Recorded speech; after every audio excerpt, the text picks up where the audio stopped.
We've got folks around the table that represent the public sector, the private sector, community organizations, teachers, educators. I see folks from all crosses of the system, all parts of the system.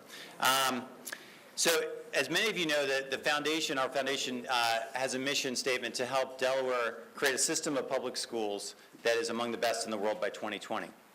So the challenge we figured is, how do we do that? So we've been at this with our partners in the public sector and the private sector for since really 2005, 2006. And that's a critical piece to this. I mean, we've basically said that the work is going to happen at in the Delaware context, right? But we've also said we need to look at what's happening around the U.S. that we can learn from, but also what are the best performing systems in the world doing that we could learn from. And so as a part of that process, I've been out to look at Singapore and Shanghai and Finland and Canada, a number of different places. And we've learned a ton from those visits. And as I shared with some folks earlier, the challenge with those visits is, well, you look at Finland and you say, well, you know, let's take that teacher preparation program, or you look at Singapore, and that's wonderful. We're not looking to try and transplant those ideas per se. What we're trying to do is take the big ideas that have been generated in those places and bring them into the Delaware context. So what we did with the foundation is we said, let's engage a group of folks, and I'll go through who they are in a second, some of the best minds from around the world, to not only just give us input on a one-shot deal, but actually have an ongoing relationship with us so that we can iterate with them. Because this is a hard process. Nobody in the country is doing what we're doing right now in Delaware. There are a lot of places that are, I've been out, I was in Alberta 6 weeks ago. There's a number of individuals that are going out to see what's happening elsewhere, but nobody's building this ongoing relationship and dialogue. And part of what we're trying to do is marry that to a statewide dialogue around what makes sense for Delaware. So it's an exciting process. You're going to hear from a handful of folks today. I'm going to just give brief introductions, and I'm going to turn it over to Andreas Scheleicher in a second. But I'll just introduce them quickly. So Andreas Scheleicher, he's going to be the first person to speak, is a lead person at the OECD, which is the group that has put together the PISA, which is the 15-year-old test, and he'll describe much more detail about what that looks like, but is really looking at the 65 industrialized countries around the world and having conversations like this that are being sparked from Mumbai to Maryland, right? So these are conversations that have been stimulated by the work that he's going to share with us. And by the way, he is probably the master PowerPoint presenter, so it's going to be an interesting opportunity for you to see what he's going to share with us. But we're going to also have a brief presentation from him, about 20 minutes. Then we're going to actually open it up to more of a dialogue. It's going to be 3 parts, where Joanne Weiss, who is going to come up in a few minutes after Andreas speaks, she was the former chief of staff for Arne Duncan, and before that was in the private sector and engaged in education endeavors. She is going to help facilitate a kind of a Q&A with 2 respondents. One is from Australia, Ben Jensen, and he worked previously at the Grattan Institute and is now leading a new venture that is doing work primarily in Australia, but he has expertise in the Southeast Asian countries as well as parts of the U.S. And also Jim Dueck, who helped design the accountability system in Canada, which we spent a lot of time looking at. Edmonton is about the same size as the state of Delaware, a couple hundred schools. If Edmonton were an independent country, I'm not sure where it stands exactly today, but over the years has been among the top in the world, and they actually spend less than we do. So how do they do that? So he created an accountability system that sort of drove some performance that is really exceptional, and we've gone back and forth there to visit. So the first section is going to be Andreas giving a big picture. The second part is going to be Joanne sort of having a Q&A with Ben and Jim from Australia and Canada, respectively. And then there's going to be a broad conversation where you can just engage.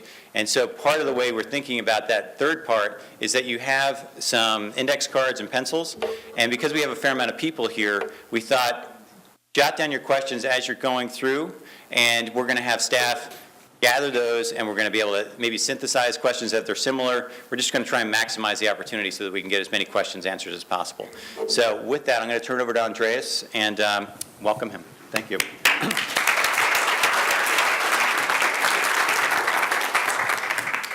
Thank you very much. It's a pleasure to be here, and I've actually been really impressed by the level of progress that Delaware has seen over the last decade in raising education performance. It's a great example of an education system that actually shows the kind of dynamics that you need to see. But there's also a lot of potential for further growth when you compare with the most advanced education systems.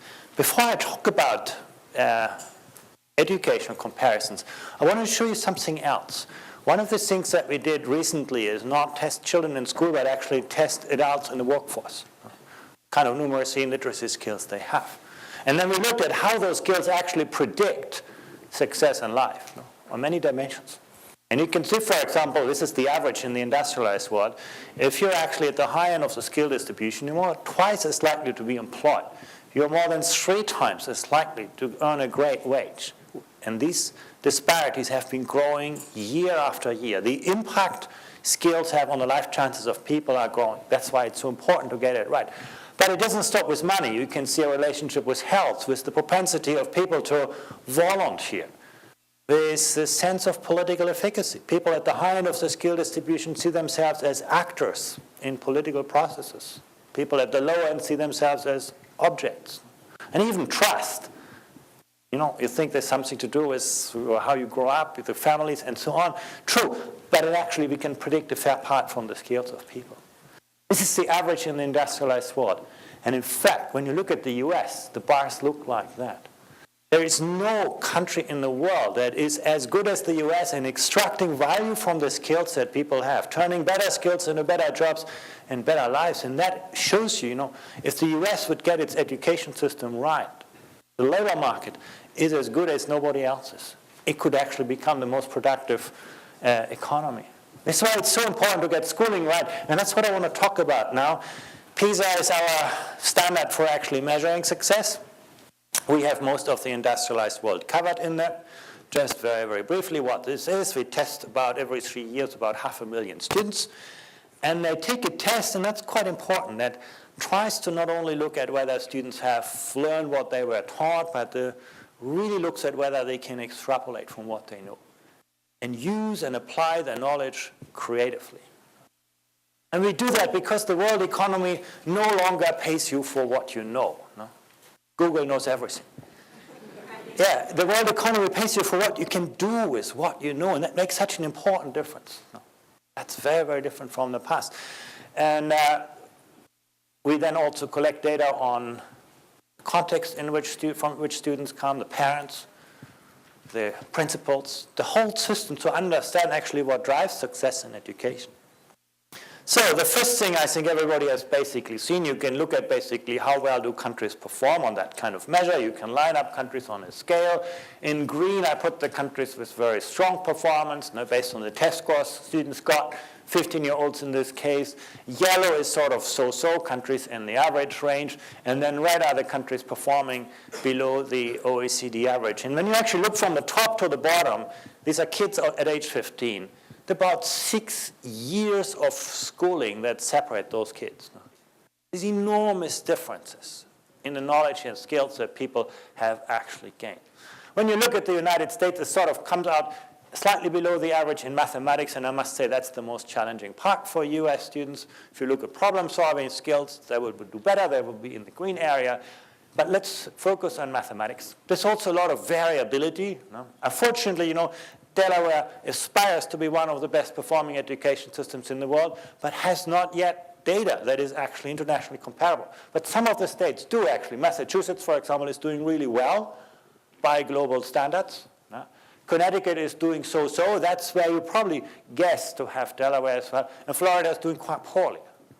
There's a lot of variability among the states, but all states, have room for growth on that. I want to introduce a second dimension into this, and that's equity. I know that's very, very important in your policies in Delaware. In some countries, social background has a big impact on the success of students. And what's interesting, in other countries, that's not the case. There are, in fact, education systems that have become very, very good in leveraging the talent of students from all backgrounds. Everybody wants to be there where performance is very good and there are no social disparities. Nobody wants to be there where performance is poor and there are large social disparities. And then you can think about, is it better to do well on average at the price of inequalities? Or do you want to focus on equity and accept mediocrity? And if you look at, for example, Florida and Massachusetts, that's what you might think. Now, you might think, well, either I am like Massachusetts, I'm doing well, but there's a large achievement gap, or I do like Florida, I try to sort of focus on equity and I lose out on the overall quality. But actually, when you look at the world around it, you can actually see it's actually quite possible to get to the green quadrant, to achieve well for students from all social classes. And many Asian systems are in there. They are particularly good in attracting the most talented teachers to the most challenging classrooms, getting the best principals for the toughest schools, having children from all classes actually to succeed. So actually, quality and equity is something that you can actually get right for every child. I want to put a last part into this equation. I don't have data for all countries, but in this money, the size of the dot tells you how much money you spend per student. The US comes out number 3, fairly large bubble, a lot of money going into the system. If money would tell you everything about quality or equity, you'd find all the large bubbles at the top and all the small bubbles at the bottom. But that's actually not what you see. Volume of spending explains less than 15% of the performance variation across countries. How you spend your money is a lot more predictive. And I want to show you this on a second chart. This is basically, the red dot is basically spending per student that actually arrives in the classroom. And if you see, the US was a big dot, a lot of money, but actually a low dot here in terms of money that actually arrives in the classroom. But there's another part to this. You can spend your money in very different ways. One way to spend money in obvious ways, actually to pay your teachers well. And that's what Korea does. Korea actually puts a lot of resources, sort of attracting great people into the profession, and also very differentiated way. There are many career paths, a lot of different ways how you can earn money as a teacher. Korea does a second thing. They say we want our students actually to have long hours in school. Nice to say, costs money. You can see how this bar rises. And then Korea does a third thing. They say we want our teachers not only to teach, but we want our teachers actually to be contributors to the profession. There's a lot of what we call non-teaching working time of teachers, working with parents, working for curriculum development, cleaning the classroom with your children, a lot of tasks that teachers actually have that are part of this pedagogical mission. Nice to say, but cost them more money. And you can see actually this is what they spend, and this is what they would be spending if this would be everything. But it isn't everything. There's one last point that is very important. That's class size. And actually, you can see that drives costs down in the case of Korea. They've traded off getting great people into teaching and actually pay for this with very large classes. You go to the next country on the list, sort of an average performer on PISA, Luxembourg, spends the same money as Korea. But in Luxembourg, teachers and politicians like small classes. This is when the money has gone up, cost driven up by this. But even Luxembourg can spend its money only once. And that means actually the price for this has been, little instruction time, teacher salaries so, and teachers have no time to do anything else except teaching. And you can go to the end of the list. You look at Finland or the United States. And you see, Finland is a very different culture than Korea. In the north of Europe, Korea, the other side of the world. But they actually spend their money in very similar ways. And you can look at the United States. It's a lot more like Luxembourg. And you can make that comparisons a lot more systematic and sophisticated, and you will actually see that high-performing education systems tend to prioritize the quality of teaching, the quality of teachers over the size of classes. I was on Monday in Singapore. It's a great example how a system actually, tries spending about half of what Delaware spends per student, but spending the money on the instructional environment in a very large classroom setting. Have a look at how this works there. So we look at technology very meaningfully, and we see how can we leverage this technology to make a very significant impact in the classroom instruction. I'll give you an example. In a classroom of 40, it is really impossible to get 40 students to ask 40 questions at one go. When we use the instant messaging tool. We open 40 windows to 40 kids. They could ask 40 questions at the same time, and the teacher could see their thinking on the technology tool that they use. And kids get more excited because they are using the tools that they are very, very good in using, not just the animation, communication, technology tools. And I see them teaching the more senior teachers how to use those tools effectively. It's about instructional environment, not class size. Coming back to this, what's also really interesting is that this hasn't been a static picture. We've actually seen a lot of changes, and I want to show you some of them. Starting with the United States. This is where the United States was in the year 2003. This is where it is now. It is not that the United States has stood still. Actually, the United States has been quite successful in closing some of the social gaps, moving from the red area to the yellow area. But in fact, if you move horizontal, what it actually means, while the US has been good at helping disadvantaged children, it has paid for that with performance losses among the sort of middle-class children. There are better ways of getting there. If you look, for example, to Shanghai, you would find it there. Now it's on the next screen. They continue to raise performance from very high levels. Or Singapore, moving from good to great as well. But you can even see that at the bottom. When you look at Turkey, where Turkey is here now, and where they were. Raising performance, reducing disparities. Germany, moving rightwards, also a little bit upwards. Raising performance, improving equity. Or you look at Italy, moving upwards, rightwards. Poland, very, very impressive performance gains. Portugal, moving upwards. A bit to the left side, opening up disparities, but lots of children are better educated now than they were in the past. Enormous changes that we have seen. In fact, from 65 countries for which we have data, we have seen improvement, sort of significant improvements over the last decade. There is actually a lot happening in the field of education. I want to talk about, social class. One of the things that we see, I know that a lot of people say, well, the United States is a lot more diverse, has a lot of social challenges, but one of the things that we see is that the country where you are educated matters a lot more, or the school where you're educated, than the social class you come from. Let me show you something. This is basically looking at performance by decile of student group. Here you see the Mexican, these are the poor Mexicans, these are the ones from rich families, and you can see that children from rich families do better than children from poor families. And there's nothing wrong with the Mexicans. You can see that actually in every other country. But once you do that across countries, you suddenly see, disadvantaged children. These are the children with the same background in every country. We know that they have parents who have not completed high school. We know that they come from poor families.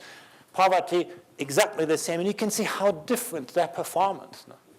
You can see that at the top end too. You can see, for example, the children of room cleaners in Shanghai outperform the children of professionals in many countries. And this tells us actually that social background isn't destiny. You can actually achieve a lot with those children. Those children from the most disadvantaged countries can achieve world-class standards. And that is a very, very important finding, that we actually see a lot of diversity on that across countries.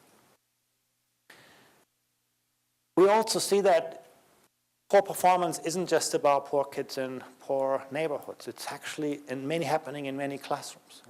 One thing that about the United States, it often gets a bit lost in the discussion, is that most of the performance variation doesn't lie between states.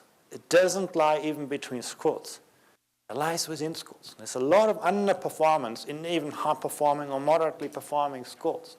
We can actually measure that too. And that gets me to the issue on the top-performing students. When you look at the share of students who are doing really, really well by international standards, now this is the world elite. And frankly, when you look at employment growth in the last decade, this is the only area we are seeing job growth in the industrialized world. Top end of the performance distribution. And you can see actually in Shanghai, you have every second child being at the elite internationally. The labor market isn't using their potential. That's another story, but they're doing really well. Massachusetts, also really, really good. Connecticut, also quite good on that. But you get to Florida, and you can see it's less than 1 in 10 students who has the potential to become sort of a contributor to the knowledge economy. Huge variability in academic excellence. And that, I think, is a big challenge as well. Equity, but equity and excellence are not mutually exclusive policy objectives. You can see countries like Shanghai or systems like Shanghai or Singapore, or many actually get this right together. And those systems are of a similar size than Delaware. I think one of the great advantages you have is that you do have the size of an education system that can be one of the fast movers. You have a limited number of people you need to get together and make things happen. So, what are the kind of levers behind success? What have we learned? And I want to order them by their relative impact on success, on outcomes, but also keep in mind the kind of political and economic cost of change. We can't sort of ignore that part. You want to focus on things that are easy to do and very important. That's obvious. You don't want to spend money on things that are really hard to do and not so important. But you saw the issue on class size. Unfortunately, in education, we are not very, very good to ignore that part. You want to do some of the things that are really important but hard to do. And I think that's really, if you want to move your education system to the kind of 21st century kind of paradigms, you have to invest in that. And then you can pick up some low-hanging fruits, things that are easy to do but maybe not that important. Let me just sort of point out a few things where we have really some good data on that. The first thing that actually I want to highlight here is that one thing that you can see across the world in high-performing system is that commitment to universal achievement, high performance. And that is mirrored in the understanding that every child can achieve. And you can see that even in the view through which children see education. That's absolutely fascinating. We ask children a simple question: what do you believe will make you successful in mathematics?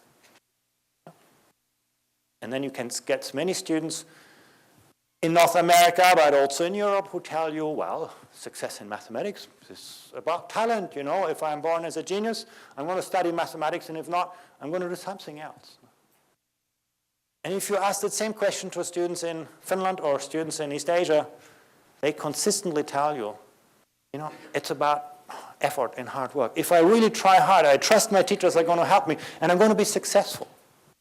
And this tells you a lot about the education system. In one way, education is seen as, sorting people. It's nothing you can really do. Whatever you do is not going to change the world. In the other case, children own their success. The education system has told them, we have the same expectation for you, whatever background you come from, and we're going to get you to the same point, but you are the differentiator in this. We have universal education standards, high degree of personalization. We don't have much tracking in those systems, and we have very, very great clarity on who is responsible for ensuring student success and to whom. And this is not a story of teachers and school leaders alone. This is a story of students. It's a story of parents. It's a story of, the business sector. This is everybody's business. I want to show you just one piece of data on that. This is basically showing an index of self-efficacy, the extent to which students see themselves as owners of their success, and then the mathematics performance. And you can see within countries, those things are strongly related, but even across countries. And you can see, again, Shanghai comes out on top on both dimensions. Those kids are not only doing really well, but they know that success depends on nothing more than on themselves. You can look at this in the US comes not badly, but it's sort of a middle-range performer among this group of middle countries there. You can look at this the other way around, and I'll show you here the contrast between France and Shanghai. Who do students blame when they are not successful? And you can actually see this is the average. These are the Chinese, and these are the French. You look at this, and you can see French kids blame anybody except themselves for failure. Right? And you look at the Chinese, some do, but actually most Chinese, despite the fact that the courses is a lot harder. Now the bar is set much higher in China than in France. You can see fewer students actually seeing that as a cause for their failure. This is what I'm talking about. In the US, it's somewhere in the middle between those things. Very, very important ingredient of success. Parents. Actually, you know that. When you have higher expectations as a parent, your children do better in school. That's well established. But you can even see from our parent survey that students where parents invest more in education in terms of expectations, they enjoy learning more. Disciplinary climate is higher. Many of those school ingredients are actually related to parents. The fact that parents ask their children daily, how was school? Showing a minimum level of interest. This is not about your academic degree. This is not about 3 hours of homework with the children. The fact that parents were involved actually predicts more than the social context of the family. And this doesn't come from nowhere. If you actually look to some of the Asian countries, again, go back to China. Every teacher would call every parent twice per week about schooling. And this is not a sort of super teacher that does this. This is part of the working day of teachers. This is the way they actually structure their responsibilities. Very important. Gateways, instructional systems, I think is of critical importance. Not much attention is paid to this typically in the United States at the level of the education systems. But what we see is that high-performing systems have not only clear ambitious goals, but they are also very systematic in how they translate those standards into teaching practices, in curricula, in learning materials. There is a very well-articulated delivery chain through how those ideas, think about the Common Core, it's a great gold standard, but how do you actually make it happen in the classroom? And that's actually, I put it very much to the right because those things are not rocket science. They're actually quite well-articulated, easy to do. We also see a high level of metacognitive content. It's a bit complex to explain, but it's basically about having students not only learn the facts, but actually having them understand what's underlying. Mathematics is not about theorems and formulas and equations. It's about a language with which you can understand structure and develop the world. Very, very important part, this kind of instructional system. I put it up very much right where it's things actually you could be doing in Delaware quickly, but you need to do that at the level of the system. Now to the thing that actually matters probably after the expectations most, that's capacity at the point of delivery, and I put it very much to the left because that's actually the long haul, the hard thing, how to develop capacity at the point of delivery. We see that high-performing systems are very good in attracting great people into teaching. They invest a lot in their development, not necessarily initial teacher training. A lot happens actually once people have entered the workforce. There's a lot of investment in there, and providing people with the kind of environment and work organization in which they can grow professionally. This is about career paths, career diversity, career differentiation, giving people opportunities to actually grow, and tying those opportunities to the areas in which they use this. Instructional leadership, having principals who are not managers of a school building, but who are actually building the kind of human capital that you need at the school to actually make things happen. Keeping teaching attractive. We actually have a lot of data on that. That shows, salaries are part of the equation, but actually not the most important part. These things are about public recognition. It's about, creating awareness of what the teachers, what is about system-wide career development. I had a short video, but I will skip that because of time. I want to briefly touch on incentive structures and accountability. I put it very much to the right as well because actually it's quite easy to do, but there are many dimensions to this. In the United States, accountability is often about teachers and schools. I think that's a great strength of the US system. You're very much advanced in school-based accountability, much more than many other countries. But the important part is how do you get the incentives right for students?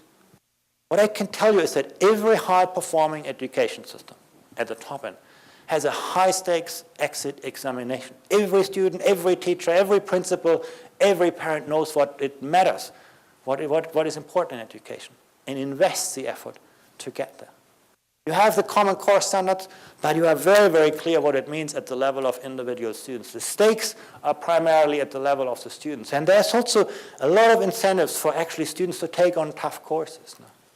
If you just offer students a lot of choice, the risk is that students just choose the things that are easy, not the things that are really important for the long-term future.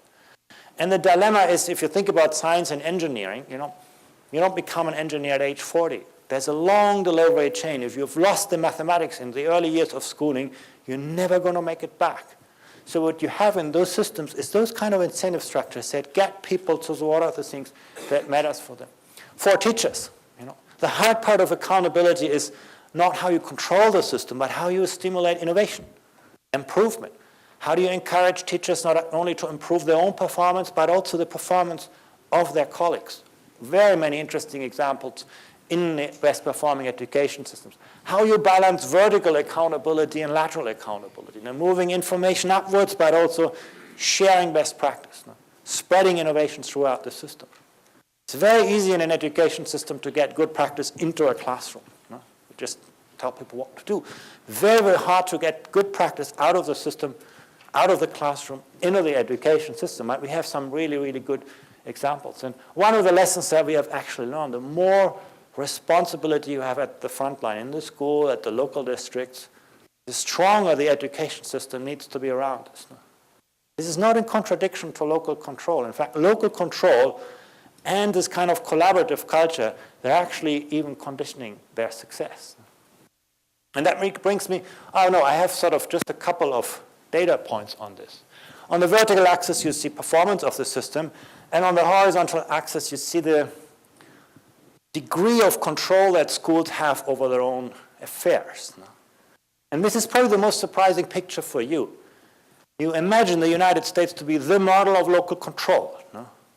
But in fact, you look at this through the lens of teachers and school principals, and you're pretty much on the left side of this. No? This is not the way the world looks when you look at this through the eyes of schools. If you are, in the United Kingdom, very similar in the layout of the US education system, here, or in Japan, schools have to figure out, actually, whom do I hire? How do I pay my people? How do I structure the careers? There's a lot more responsibility at the point of delivery in many systems. And you can see, actually, the relationship is not that strong, but you can see there's a tendency, Hong Kong, another great example. There's a tendency for high-performing education systems to devolve a lot of responsibility, not just to local districts, but actually to the front line of delivery. It's the combination of professional autonomy and a collaborative culture. And that's actually interesting to see in conjunction. A couple of data points on this. If you have no standardized mathematics policy, and that's basically our term for something like the Common Core. If you have no shared vision of what good performance is in the system, you actually see that the more autonomous schools do worse than the less autonomous schools. So suddenly it seems school autonomy is a bad thing. But if you do have this common vision of what high performance is about, you see how school autonomy works in your favor. And that tells us it's not about local control, central control. It's about the combination of a collaborative culture, a shared notion of what good performance is, and local control. There's another dimension to this. If school autonomy means, the principal or the superintendent decides everything and the people at the front line are not involved, teachers do not participate in management, school autonomy works against you. If you do have a system in which actually you have, we call this distributed leadership, but the essence is very simple. It's basically about, bringing people into the kind of decision-making processes. Leaders are about, involving teachers. It's about, you can actually see how school autonomy becomes your friend. Again, it's a combination of local discretion and, again, a distributed version. And here's something a bit more controversial, probably less in the US than in most other countries. It's about whether you should make data transparent. You do that, but many other countries are shying away from this. But we actually have really, if you have a system with very limited transparency, you can actually see how school autonomy works against you. If you do have a system where there is clarity and transparency over school results, you can see how school autonomy becomes a predictor for success. So that's really sort of there's two parts in here.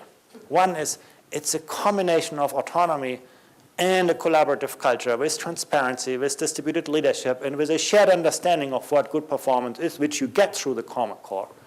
And at the very same time, it is also about, the more responsibility you have at the front line, the stronger the education system around it really needs to be.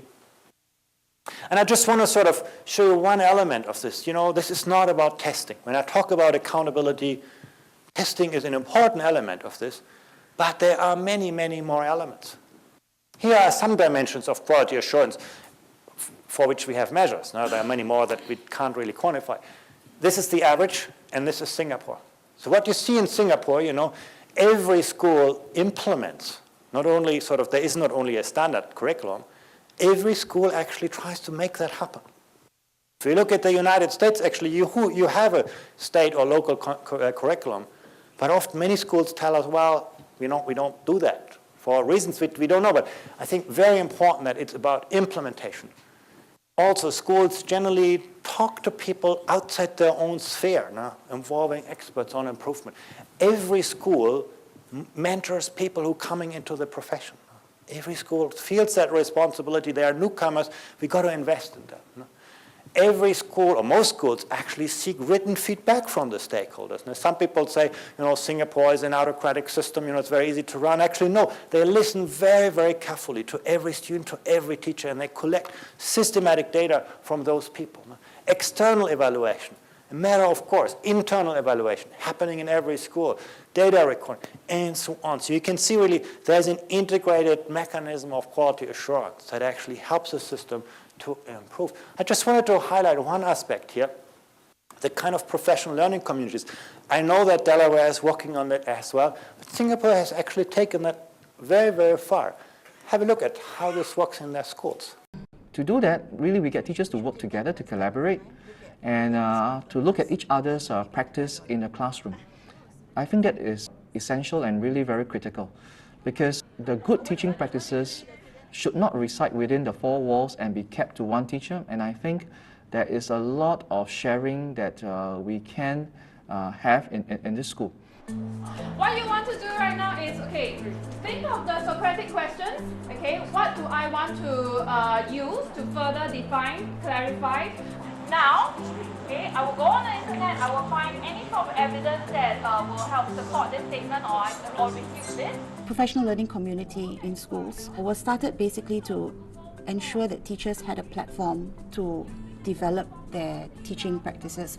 Our main focus actually is to make sure that students learn best. And in order to do that, we have to collaborate. We exchange ideas, we try out, we test, and eventually we check for results. And the intention really is to share ideas to make it better for the students. And this is not special about Singapore. You can see that in the Asian culture is very, very strong on this. In Japan, they do that by moving teachers around every 3 years. Every 3 years you work in a new school. In China, the way you become popular as a teacher, famous, move up in your career is by having other people use your ideas. What the government has done is something very simple. They created a platform where everybody shares their lesson plans. Every teacher uploads their own lesson plan if they want to. And the more other teachers actually start to use your lesson plans, improve on that, comment on that, the more popular you become, the more likely you're going to be to advance in your career.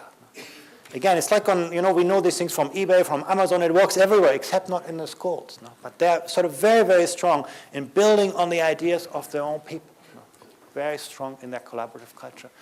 The last point, I know I'm running out of time, I wanted to highlight, which I think is also very important, and this is not about how much you spend, but how well you align the resources with the challenges, and how the spending choices prioritize high quality over things like class size. I want to just show you a couple of data points which I think are quite instructive.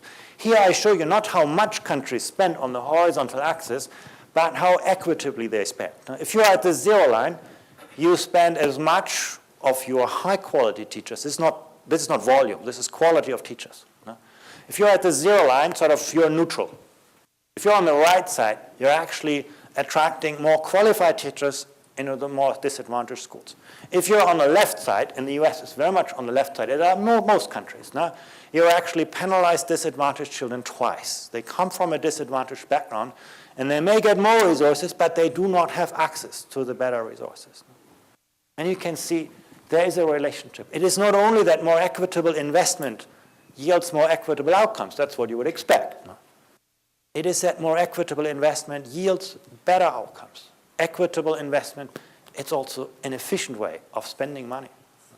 If you you take Shanghai as an example, one thing they do very systematically, if you're a vice principal in a high-performing school in Shanghai and you want to become principal, the education system tells you, well, you can do that, but first help us turn around one of the lowest performing schools. And the same for the teachers. And you think about, they take the best people out of the great schools, putting them in a poor school. What's happening with the great school? But actually, there's no loss in performance. Take out a few people, a few teachers with you, but you can actually change the world in a low-performing school in 2 years' time. That's sort of the time frame they use for that. And you can see that in another way as well. You can see disadvantaged schools in the United States have a lot more difficulties with teacher shortage than privileged schools. It's true for most countries, but it's really a major issue, I think, to spend money where it can make most of a difference. The last resource, I know that it's an issue in Delaware. In many countries as well, as you know, schooling doesn't start when people come into school, but early childhood education is very important too. One of the things we measured is, we asked the 15-year-olds in our test, actually, about the intensity and incidence of their participation in early childhood learning. I don't have any measure of quality, unfortunately. This is just, whether they did this over a sustained period of time. And you can see at age 15, even after controlling for social background, that's the green bar, you have an average of 40 points left. That is, you are more a year ahead at age 15 if you have taken part in early childhood education. The bars are of different lengths. That's hard to explain. That might be an issue of quality. We don't know. But on average, there's a lot you gain. Very, very last point, very briefly, and I'm not going to show the detail on this. It's about coherence. It's about aligning what you do across all aspects of the system. It's about getting the delivery trajectory mapped out over time. Some things you can do in the short term, in the medium term, in the long term. And high-performing systems are very, very good in having this long-term vision. It's about consistency of implementation, moving from intended policies to implemented to achieved policies. And finally, about getting the people at the front line on board. You can't push reforms on people at the front line. You need to actually make them part of this reform implementation process. That's the only way how you get really high levels of fidelity. At least that's the lesson that we learn from high-performing education system. I'll leave you with this. The encouraging part is actually Delaware has seen a lot of improvement, but there's a lot of further change that you can actually leverage in relatively short periods of history. The kind of trajectories that I showed you here, I'm talking about the time since the year 2000. A lot of change in a lot of countries in very short time period. Thank you very much. I'm going to start with a quick question for Andreas before I go to Ben and Jim to hear their responses. When I saw Andreas about a month ago at another event, he said that his team, before they got the PISA results in from this last PISA, his team sat around and said, based on what we know about the initiatives that are happening in different countries around the world, what's our prediction about whose scores are going to go up and why? And they were right. So then they got the results, they looked at them against their predictions, and they had guessed properly. So my first question for Andreas is, based on what you know, and you shared a bunch of the different characteristics with us of initiatives that seem to result in improved outcomes. Based on what you know about that and what you know about the work that Delaware's been engaged in their Vision 2015 activities over the last 10 years, what would your predictions be for Delaware in the future? Why? And how long do you think it takes to start seeing the fruit? Yeah, the framework we used for that prediction was essentially the one I showed here, the things that we can capture and measure, and we know that they account for about 85% of the performance variation of schools in the industrialized world. And I think, if you think about Delaware, a lot of things are happening. And if you think about early childhood education, of course, you're not going to see that improvement mirrored in the results of 15-year-olds for many years. Now, that is something you need to take into account. Other things, raising the bar, implementing the Common Core, is actually, one of the big predictors in the short term, the quick wins, where you can actually leverage a lot of improvement. Investing in professionalization. Anything that you can invest in changing behavior in the classroom is another of those kind of big drivers of success, and that's what many of the education systems have done. The last part, I think Delaware's effort to align resources with the challenges, to actually think about investment in equity is also one of those things that you will see pretty quickly results, because that's where school systems struggle with. So it's a matter of the messaging. If you actually achieve that alignment, you give teachers and principals the sense that actually, raising the performance of disadvantaged children is actually something that raises prestige, that is a matter of status. And I think there are a lot of promises in the current reforms to leverage future improvement. And so if this is the first year that for example, the new standards are being implemented in Delaware, how long does it take before you start seeing upticks for 15-year-olds? Yeah, the trouble is that the standards just set the bar. They don't Right. change practice. It's a matter of, how quickly you can actually develop the curricula, the instructional system, the teaching practices around those standards. But if teachers buy in the notion of why those standards are important and how they matter, this happens quite quickly. It's not just top down, from the government. There's a lot of Right. teachers who are going to take those messages on. I actually think, you should be aiming, at PISA 2015, at PISA 2018 to see really measurable outcomes of that. I think you have a good chance of seeing results in the pretty short term. So Ben, let me turn to you, just segueing off what Andreas just said. One of the things that I think you've spent a lot of time doing is connecting research very deeply to practice. We tend to see in this country a lot of academics who are doing general research and then practitioners who are working on the ground in isolation, and we don't really connect the two as deeply as I think we probably need to really learn quickly. I think that's one of the sort of hallmarks of the work that you've been doing, is that you research what's really happening in classrooms in order to figure out what works and why. So can you tell us a little bit about the instructional improvements that Andreas talked about, like how you translate standards into actual shifts in practice on the ground in classrooms, and what you know from your research about how to do that at scale?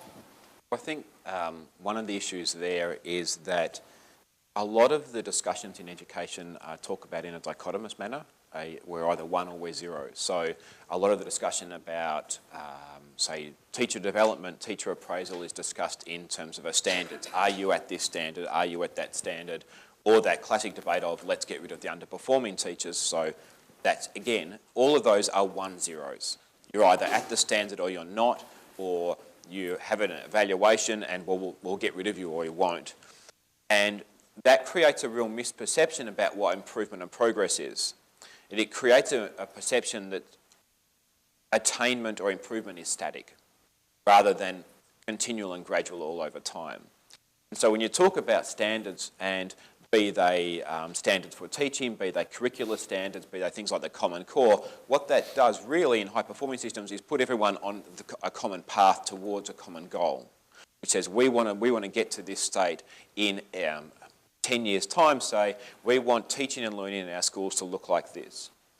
How to achieve that is actually incredibly difficult in terms of there's a lot of the structures you can put in place quickly that will put you on that path, but how to achieve that over a longer term is actually much more difficult. And it's about creating those lines from throughout the system of how do we actually get those lines operating from the top of the education system in Delaware down to every classroom every day.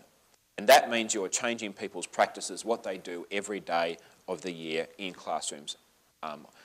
And what that means is you need a set of practices that continually reinforce each other. A lot of people, again, talk about, well, we need to build capacity or we need the accountability going forward. And actually, a lot of those levers are the same levers.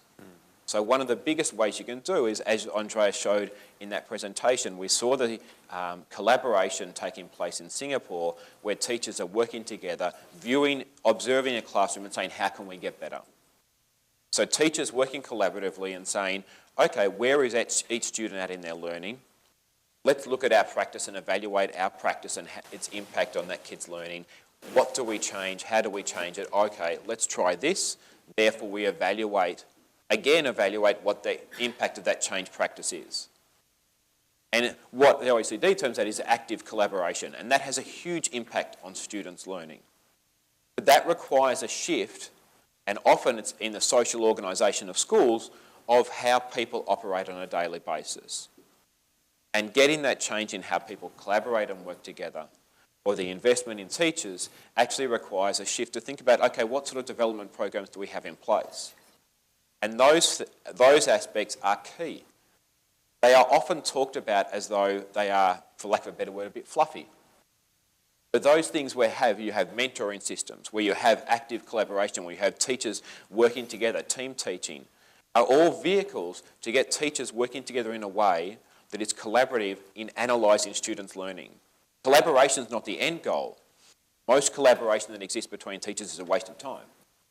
but getting collaboration that is focused on improving students' learning. And it's getting those mechanisms in place within a broader framework, and I'm sure other people will talk about this, that actually aligns everyone to say we're going to progress along this curriculum, which is much higher, much more advanced than what we had in the past. So Jim, do you want to sort of pick up from the tip that Ben just handed your way and talk about how you think about building accountability frameworks and structures that actually drive continuous improvement in the system as opposed to just being about rewards or sanctions? Yes, it's interesting that we always will talk about the support systems, and then eventually we have to get into the other area about accountability. And within my frame of reference, we have found that when we, as Andreas was saying earlier, that when we implemented year-end assessments, that levered a great deal of change.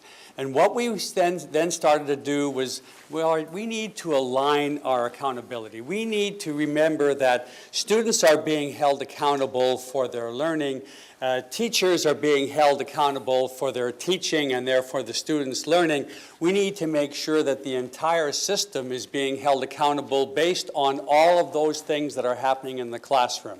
And so therefore schools, school districts, and even the state or the provincial government, in our particular case, everyone has to have their accountability aligned. And the way we accomplished that was to identify what are the cognitive measures that we are able to assess through the normal routine of standardized assessments. What are the non-cognitive measures that we're able to assess in the immediate term through surveying, in the longer term through sample assessment, and then how can we make sure that there is a broad range of indicators that we want to use so that we're not just focusing in on a narrow part so that people are saying, well, I'm going to leave this out because this is not being covered. I'm going to make sure that I devote all my time and attention to here, which some people refer to as narrowing the curriculum. Rather, what I want to make sure is happening in the school system is that we have the entire range, dropout rate, completion rate, student achievement, attitudes with respect to the non-cognitive areas, physical education, music, and so on, bring all of that into an accountability assessment program and then examine it from two perspectives.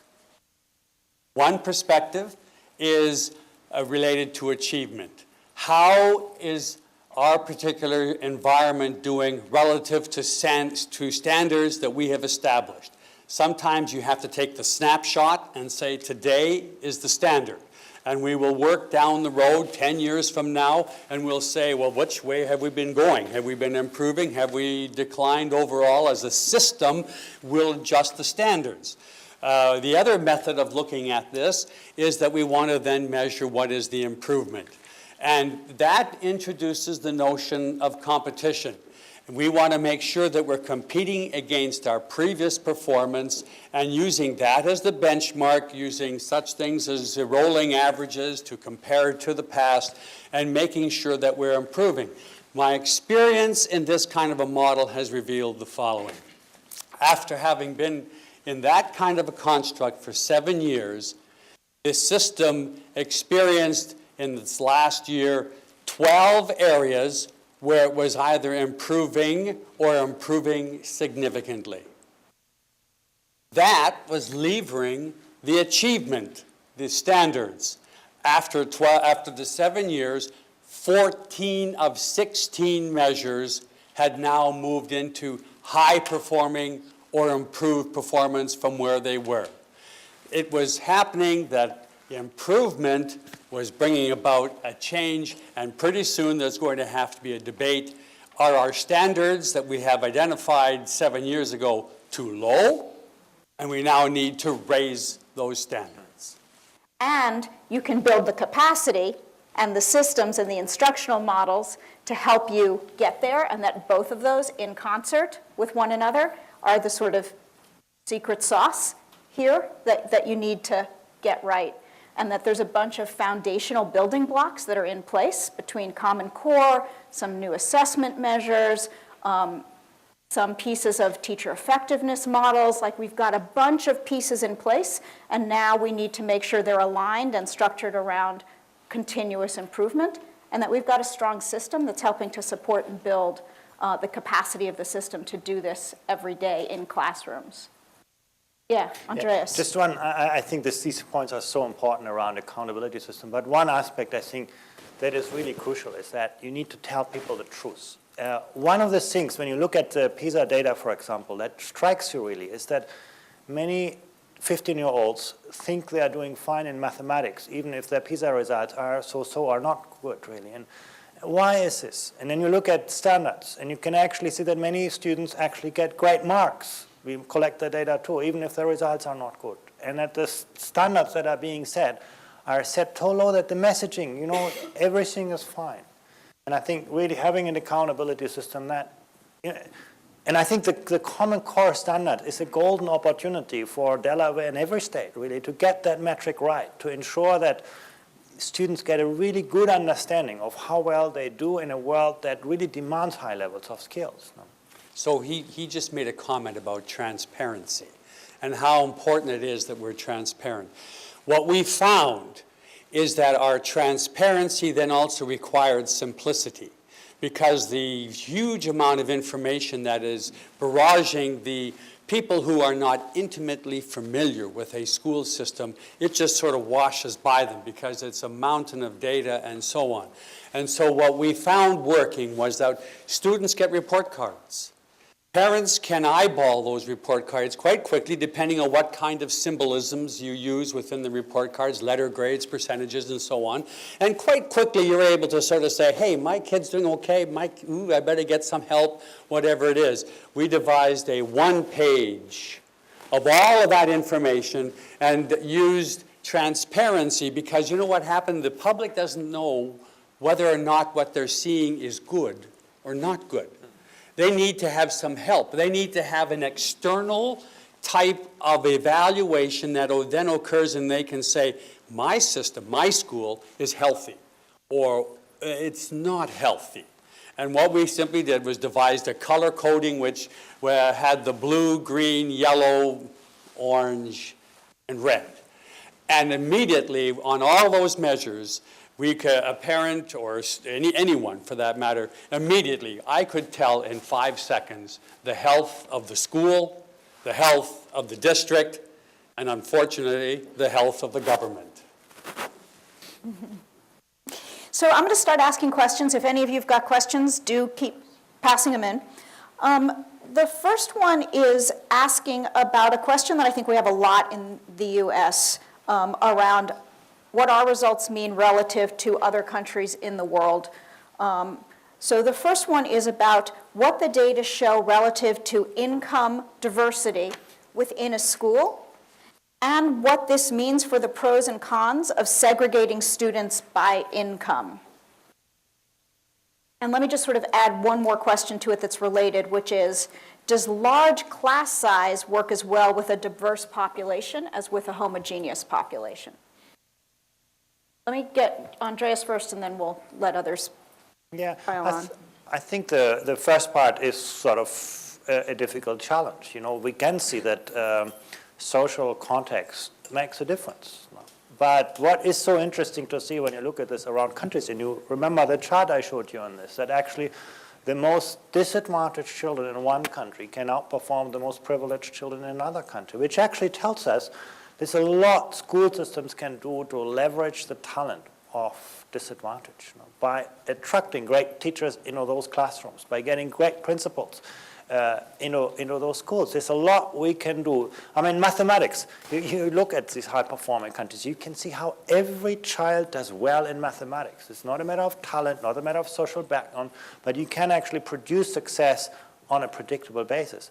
What it means, however, is that you don't take teaching as an art, but you take it as a science in a sense that, there are established practices that actually get you to achieve success. And that brings me to the second part, Of course, it is about, attracting resources where they can make most of the difference. And this is where the US has a sort of difficult funding structure where spending is largely regressive. You spend $25,000 on some kids, and I can't imagine how you meaningfully can spend that money on a student. There's no other country with that unit cost. And on other classrooms where you have $3,500, and that's Mexico. No? That's really the poorest country in the OECD country. And I think aligning those resources better. But in one way, Delaware is well positioned. Delaware has most of the resources at the state level. It can actually use those resources much more equitably than most states can and does. So in a sense, I think you have the instruments, in fact. The trick is not to think in terms of quantity. It's easy to get more teachers into disadvantaged schools. It's a lot harder to get really the best teachers into those schools, and that's what's driving change in practice. And that's what you can learn from East Asian countries. Question on diversity in classrooms. In fact, we have actually no indication that the United States is more diverse than many other industrialized nations. It's maybe true on some dimensions, immigration, but even there, you have small European countries that are as diverse as Delaware. You think about Belgium, the Netherlands, they have actually a lot of diversity, ethnic diversity, immigration, income diversity. You look at Shanghai in China, the income distribution in there is a lot worse than the income distribution in Delaware. But they're actually very, very good in actually ensuring that that doesn't impact on the educational opportunities of children. So I think diversity is always a challenge, but you can actually address that challenge. And I can tell you a story. I said this morning.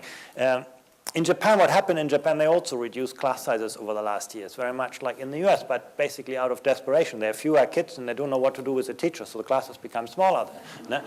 And you have actually many teachers who actually complain about this. Teachers telling you, well, the kind of personalized learning that I would really like to do requires a certain degree of heterogeneity, differences in ideas, approaches in my student population. I no longer have that, so I can no longer do the type of learning that I really like to see. So I don't think diversity is always a challenge, because it means that you have to have teachers that embrace diversity with differentiated pedagogical practice. But it's not insolvable. Ben? Sorry, hang on one sec. Ben and then Jim. Just to very quickly illustrate, the class size thing, it's a trade-off. It's all about how you spend money, so it's a trade-off between one or the other. And just a very, very quick little comparison. Australia's also gone down the small class size route. We spent lots of money there. So if you're a young teacher in Australia, everyone around the world has said we're going to have mentoring programs for young teachers that will help them stay in school, get better, etc., etc. If you're a young teacher in Australia and you're in a school with a mentoring program, most schools have mentoring programs, basically it's a ticker box exercise. The data shows that you're no more likely to get feedback on how you teach, how well you teach your students if you're in a school with a mentoring program than without a program. There's no time to do it. Everyone just says, yep, we've got to have a mentoring program. Okay, let's meet once a year. Okay, maybe twice a year. Okay, we've fulfilled the requirements, tick the box, bang, we're done. Okay? Complete waste of time. Compare that. This is a young teacher who we've actually caught up with various visits over to Shanghai over the past few years.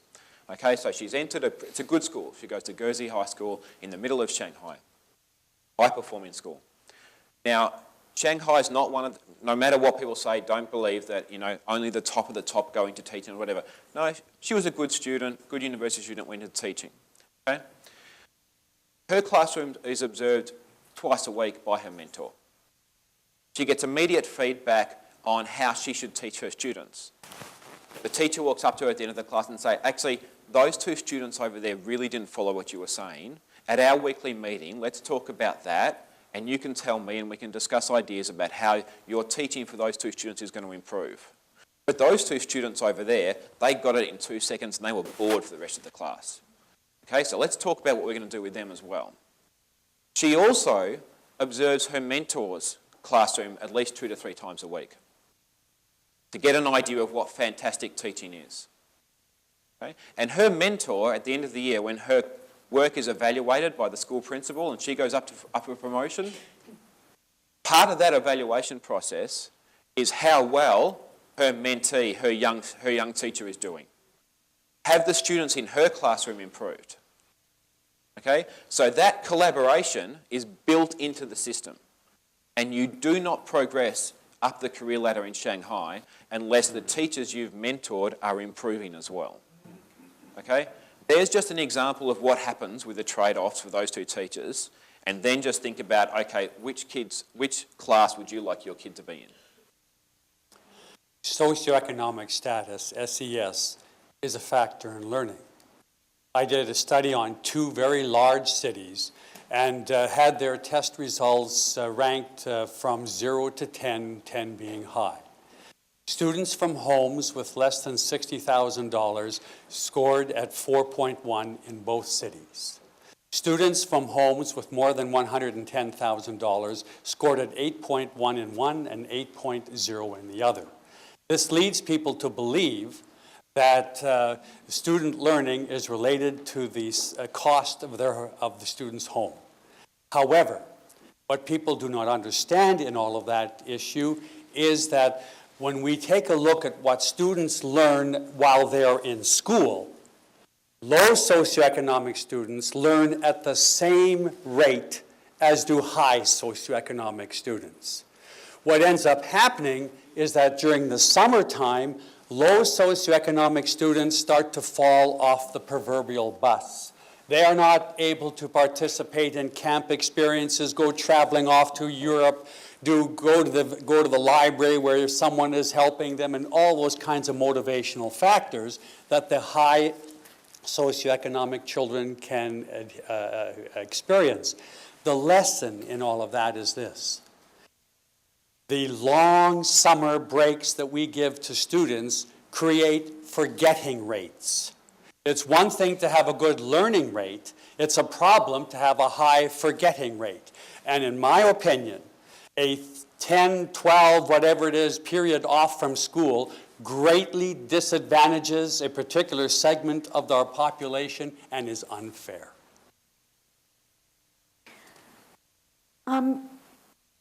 So there's a really quick question that we could do following on from what you were just talking about, which is, are there other structural variables like school day length, school year length, that play a role in this? You just partly answered the question. Andreas, I'm wondering if this is something that you've studied in the data and have anything that you It's actually want to very, add? very interesting. When you look at the volume of learning time within a country, you can actually see, you add 1 hour of science learning, you get actually quite a bit of science learning out. When you do that regression across countries, you see nothing. And it tells you something. It tells you that the learning outcomes are the product of the quantity and quality of the experience. If you hold the quality constant, increasing the quantity actually gets you better outcomes. So actually lengthening the school year, lengthening the school day is actually a good thing. But you can also operate on the quality part, and that brings you to a country like Finland that actually has the shortest school days among the OECD countries, that start school with 7 rather than with 4, like in other countries, and get to great outcomes at the end. So you can operate on both parts. The easy thing is to just increase volume, that gets you more, but is costly. The harder thing is to raise quality, can get you the same impact. Korea is sort of the other extreme, where you have sort of huge volume at a relatively low quality, gets you also quite good outcomes, but the price for students is very high on that. So the same person also wanted to know whether you can get a copy of the PowerPoint. Sure. The answer is yes. Okay, one other question. Somebody else asked some questions about the test population and whether there's adverse selection or positive selection, and the answer is? Random selection. Right.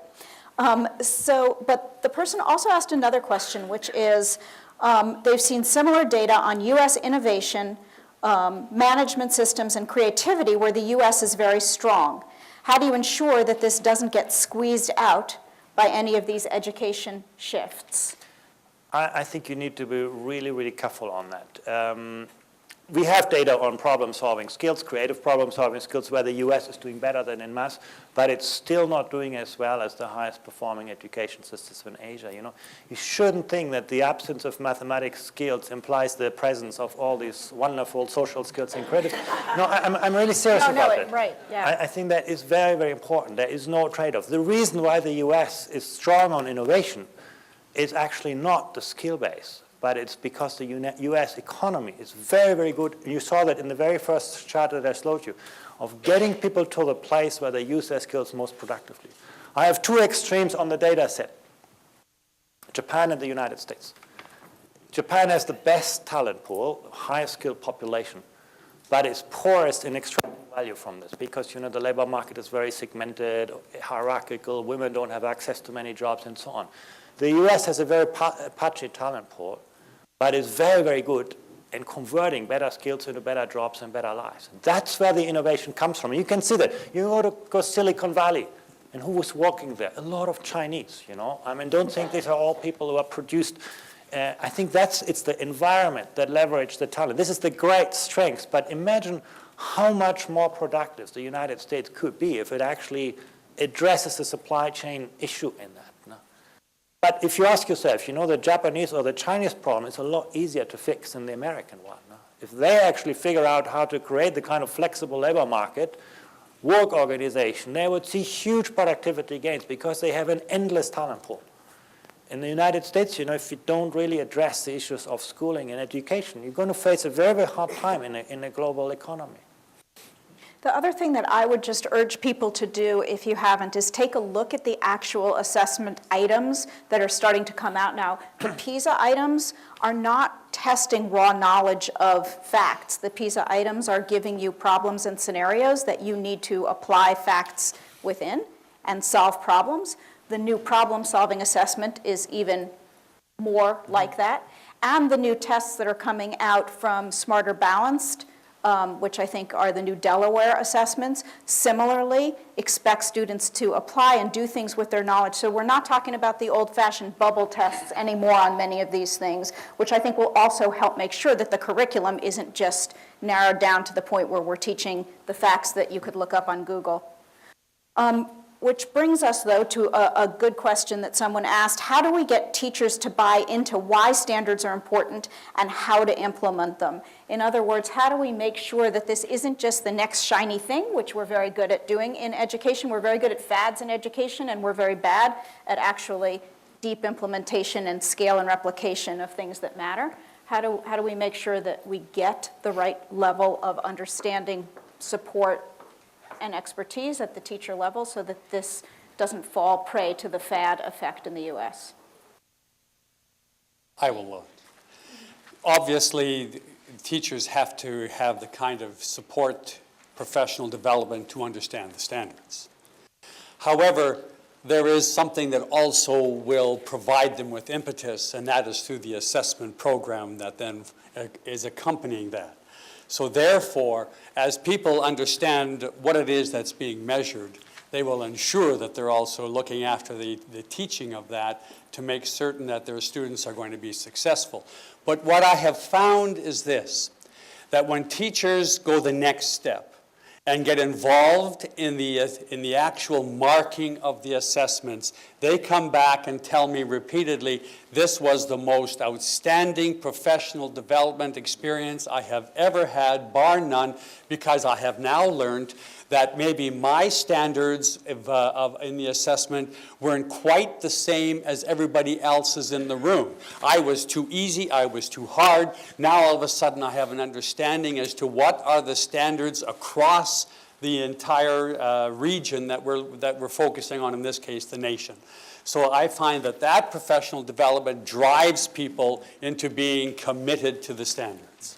So there's a question that sort of dovetails on this that I want to ask you guys, which is, the question is, it asks how many high-performing systems devote time to testing, sort of standardized testing like this. And let me just broaden that question to be more about what are the sort of intended and unintended benefits and issues and problems associated with the time that is devoted to testing. This is obviously a really hot topic across the country, as well as in Delaware right now, with parents wanting to opt their kids out of testing programs, and so on. So what would you say to parents now about the value of testing for their kids?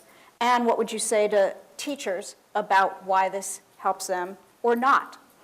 Actually, we do have good data on that. And I would venture to say that many high-performing systems, teachers devote perhaps less time to standardized testing. But they will typically devote a lot more attention to quality assurance at the level of the classroom, at the level of the school, this culture of quality assurance, you can measure this actually in hours they actually spent on those activities. This issue of, and they usually use multiple layers of the assessment system. There's a lot of assessment happening in the classroom, often of a more formative point. There's a lot of school-based assessment happening. And then there is testing that is standardized and working across schools and across sort of systems. So I would think actually when you look at quality assurance a bit more holistically, you'd probably find that most high-performing systems do a lot more than the US. When you just look at standardized testing, a lot less probably, And I think that's the hard part to get the balance right, to make the right choices between, validity gains, looking at what is important, and efficiency gains, the right trade-off between, objectivity that drives you towards standardization and relevance that actually looks at, what is really mattering for improvement at this point. In earlier PISAs, in our particular country, the provinces ranked according to the kind of testing they had within their system on those PISA assessments. Then, around the year 2000, it became a political hot potato like it can in countries. And one province decided that in order to capture a certain segment of the vote, they would drop the use of standardized testing within their province. They immediately, on the next set of PISAs, plummeted from being 4th in the nation to 9th. The only reason, there are only 10 provinces in Canada, the only reason they didn't fall to 10th is because the one province that had not yet started standardized testing was still the one that was in 10th place. Some people say, what about the time that that's going to be used? One thing we have to understand is this. Every teacher believes in standardized testing. Everyone. A standardized test is any test given to 2 or more people. Spelling tests, math tests, worksheets, you name it, anything that you use with more than one student is a standardized instrument. What is beneficial is having that standardized instrument developed by a person who does nothing but eat, drink, sleep, and dream about the perfect test, which is something that a teacher is not able to do because it's humanly impossible to make tests for every single class, for every single subject, and try to take that away from someone who is completely devoted, who goes through all the field testing that's involved. And what comes out of that is a consistent interpretation for moms and dads and their children to understand how they have done relative to the standards that have been established without any impact of biases that may come in, and there are many. I think it's also really helpful, or it's important to be clear of the distinction between what a standardized assessment is and what we talk about as exit examinations. Standardized assessments, we're all familiar with that. The exit examination is actually very much tied towards the curriculum. So if you have a common core coming in and then you have an end of year an exit examination based on that, that is all leading towards the one thing. The examination is part of the curriculum that is at the end of your secondary school. So what that does is have an alignment effect where everyone is therefore much more tied to the curriculum rather than your standardized assessment. So they're very different aspects and have different impacts on the system as a whole.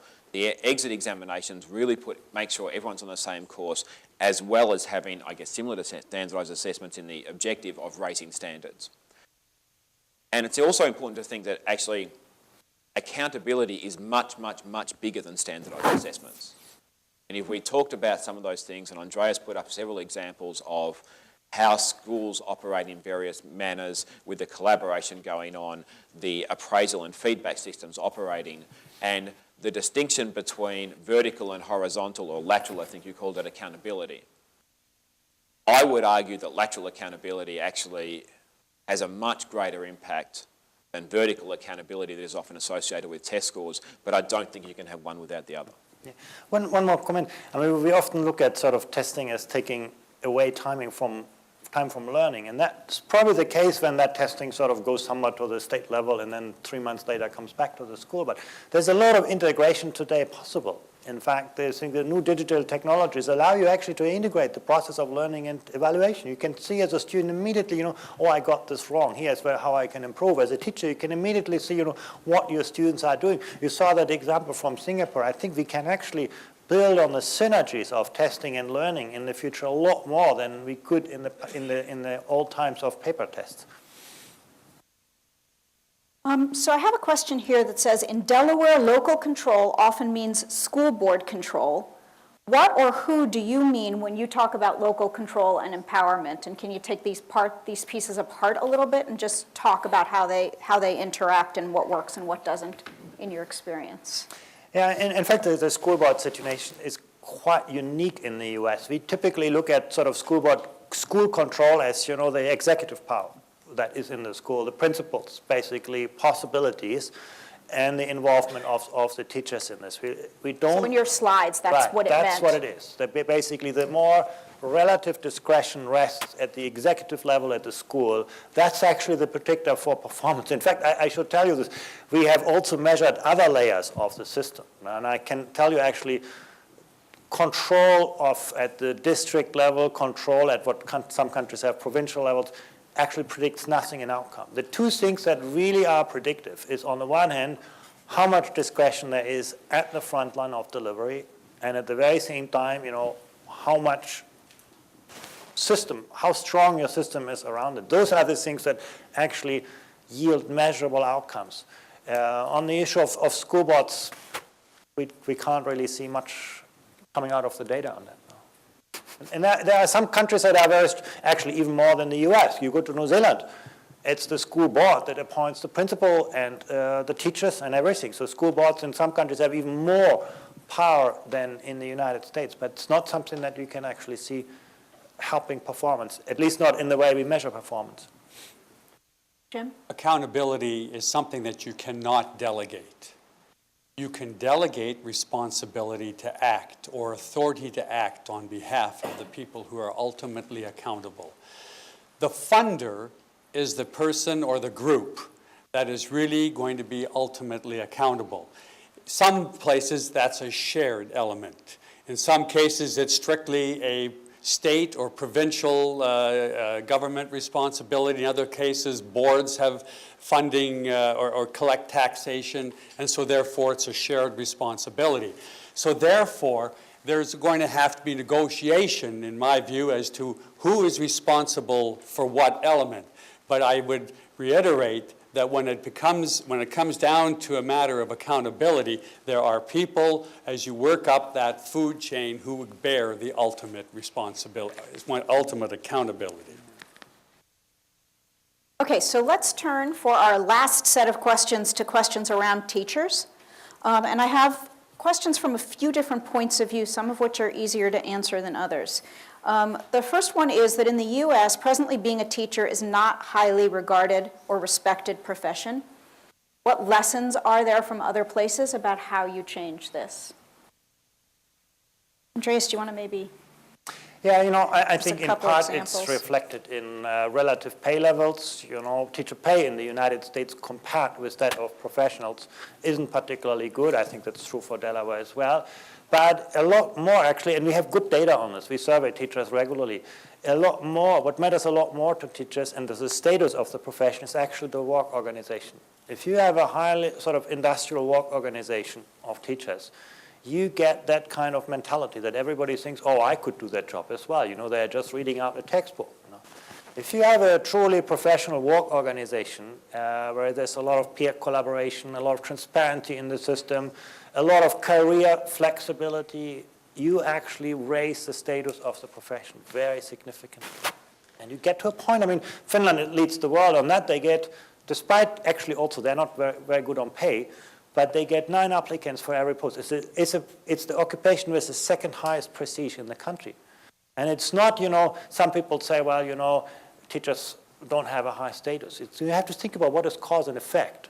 And the status of the teaching profession in our analysis is very much an outcome of the way in which you structure this. It's, by the way, same for some people say, well, unions actually hold the profession back. They sort of, That was my next question.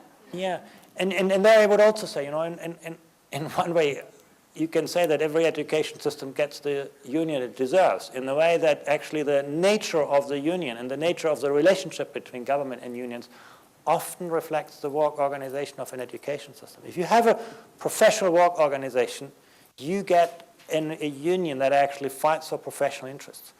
If you have an industrial work organization, all they look at is the dimensions around which the system is organized: time, wages, class sizes, and so on. I think it's really about driving that work organization that shapes the status of the profession and ultimately has an impact on whom you get to apply for this job.